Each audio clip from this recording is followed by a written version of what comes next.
बाजार में जो तेजी देखने को मिली और एक के बाद जो हम हाईस पर ट्रेड कर रहे हैं, इसका फायदा ऑफ कोर्स रिटेल निवेशक उठा ही रहे हैं।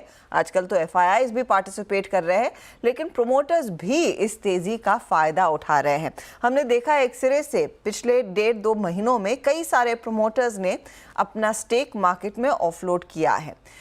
या तो फंड रेज किए हैं QIP के जरिए, जहां पर प्रोमोटर डाइल्यूशन होता है, या फिर ब्लॉक डील्स के जरिए इन्होंने अपनी हिस्सेदारी मार्केट में आकर बेची है। तो कितना अमाउंट यहां पर क्लियरली लिक्विडेट हुआ है प्रोमोटर्स के जरिए और किन कारणों की वजह से दरअसल ये फंड रेज किया जा रहा है? कंचन हमारे साथ है और डिटेल्स के साथ। बताइए कंचन। जी, ऐसा लग रहा है कि दिवाली तो अभी 1 महीना दूर है, लेकिन प्रमोटर्स ने बेसिकली दिवाली अभी से मनाना चालू कर दिया है।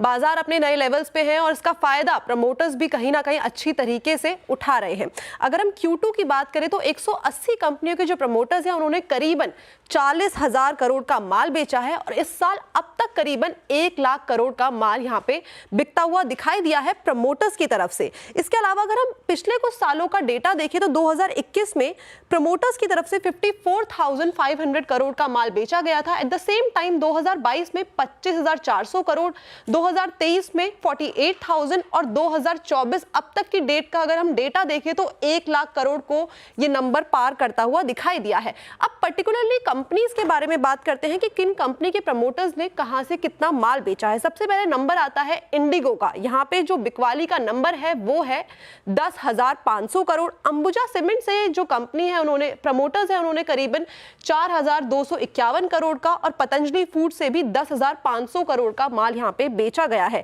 साथ ही साथ MFSL में 1,218, वेल्सपन लिविंग में 1,035 और KPR मिल्स में हमें करीबन 971 करोड़ की ऑफलोडिंग होती हुई दिखाई दी है। यही नहीं बल्कि EGP ईज माई ट्रिप में भी करीबन परसों ही कल ही हमें एक प्रमोटर्स की तरफ से सेलिंग देखने को मिली थी, जो उसका नंबर था वो था करीबन 920 CR का। साइन DLM में 874, शारदा मोटर्स में 644 और साथ ही साथ एल्केम लैबोरेटरीज में भी 487 करोड़ का प्रमोटर्स की तरफ से माल ऑफलोड होता हुआ दिखाई दिया है। अब इस ऑफलोडिंग के पीछे का अगर हम बेसिक रीजन समझे तो 3 रीजन सामने निकल के आए हैं कि इस टाइम पे मार्केट जिस तरीके से अपने नए लेवल्स पे जा रहा है वहां पे उसको देखते हुए कहीं ना कहीं एक ऑफलोडिंग की जा रही है, कुछ पैसा घर वापस लेके आया जा रहा है।